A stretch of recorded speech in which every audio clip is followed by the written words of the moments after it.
So as Jason said, my name's Elizabeth Flick. I'm the Arthur Vining Davis Fellow in Translation, and I had my fellowship at the University of Iowa Labor Center in Iowa City.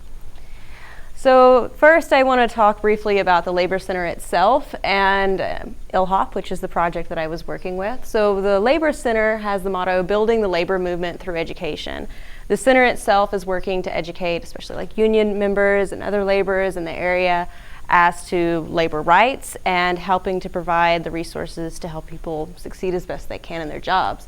Now, the Iowa Labor History Oral Project, or ILHOP, which is how I will refer to it every time after this, carries a different motto of preserving and sharing Iowa's labor history. So we think of Iowa, most people tend to think of agriculture, but it actually has a very rich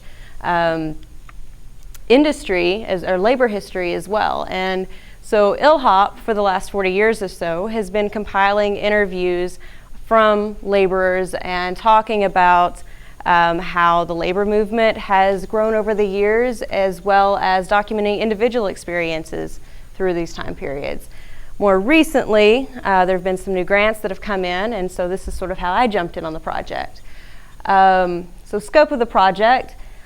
For me personally, I did some research on labor history, learning about ILHOP and its development, and kind of how all of these things fit together, why it's important to document the history of individuals, how labor history plays a role in our lives. I had some work with both technical translation and literary translation, and I'll talk a little bit about the difference on that here in a moment. And from sort of the historical side of things, I had the opportunity to observe one of the interviews being conducted. It's actually conducted in Spanish, so that's where that tied in with me. My personal project was transcribing an interview word for word in Spanish and then going back over that interview and translating it into English. So I said I would talk a little bit about technical versus literary translation. Technical translation is the work that we think of most of the time when we think of translation. We have a document in front of us that's written in one language. We're trying to put it into another language, and we think that there's a word-for-word correspondence. There isn't always, but that's what we think anyway. There's a specific vocabulary that's learned with that, just as in an English legal document. There are certain ways that the words are phrased. There is a terminology and a setup of the words. We call it legalese in a lot of cases, but that's how it works out. In Spanish, it's the same way. There's an expected way to see the words on the page. So for the technical translation that I did, of release forms, of sort of instructions and that sort of thing, I had to find out what style is this written in English, and how do I find the corresponding style of that in Spanish. There were different databases that I had to start digging through to find out how is this worded for other companies or for other businesses with similar sort of statements, and how do I apply that directly to what I'm doing. Literary translation is doing more of a sense for sense translation of the work. On the one hand, I might be able to take a word in English and find the word in Spanish that supposedly means the same thing, but does it represent that individual's voice in the same way?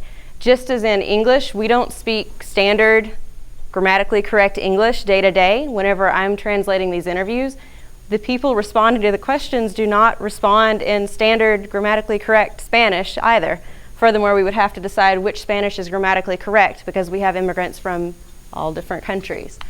So you have slang, you have accents, you have people who are referring to maybe a present experience but using a past tense, just as in English, depending on educational level, depending on region, and all these other factors.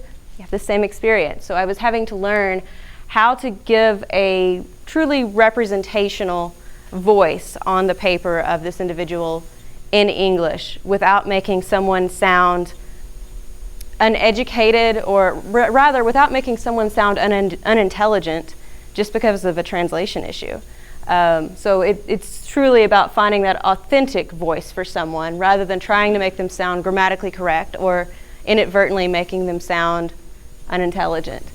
A lot of regional influences tie into this, so I had some fun researching different ways of saying things in different Spanish-speaking countries, because the immigrant may be from Mexico, but they've lived in an English-speaking area, so you have some Spanglish that comes in there, and they're also living among other Spanish-speaking immigrants who have words that are maybe brought in from Guatemala, so you get a mix of things after a while. So what did I learn? talked about some of this briefly. I learned more about technical translation versus literary translation and how I approach them differently. I got a greater exposure to Spanish in general and to accents. Ironically, I'm from Texas, but the Spanish accent I have the least experience with is Mexican accents in general. I never mind different regional variations for that.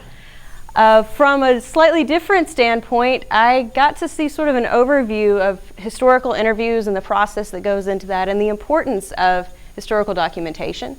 Similarly, I got a background on the development of labor in Iowa and on labor rights, and some insight into the history and culture of Spanish-speaking immigrants in Iowa, just to understand some of the background information that the interviewee was imparting early on in the interview.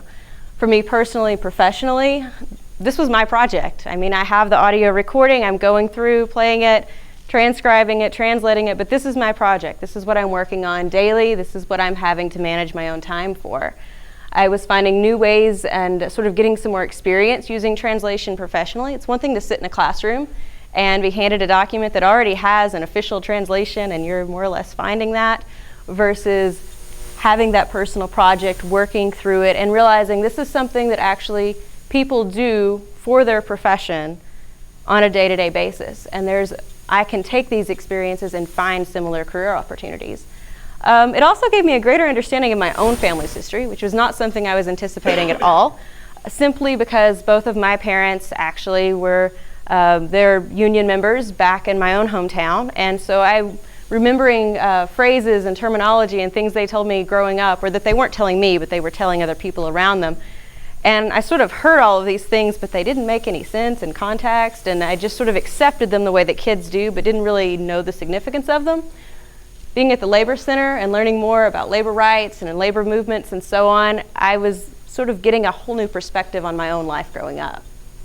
So I want to give thanks to a lot of people that I could never list all on here, but special thanks to the donor, the author, Vining Davis Foundation, my site supervisors, Jennifer Scherer and John McCurley. So much thanks to them for working with me throughout this process and making it possible. My faculty sponsor, Rebecca Intel, again, would not have been possible without her. And Sue Astley, I know if you were at the dinner, you already sort of heard how very helpful and what a large role that she's had in the fellowship. But for me personally, I would not have heard of this program or of this opportunity to intern here without her. So I have to give a special shout out to Sue for that. And that's all I have for you. Thank you.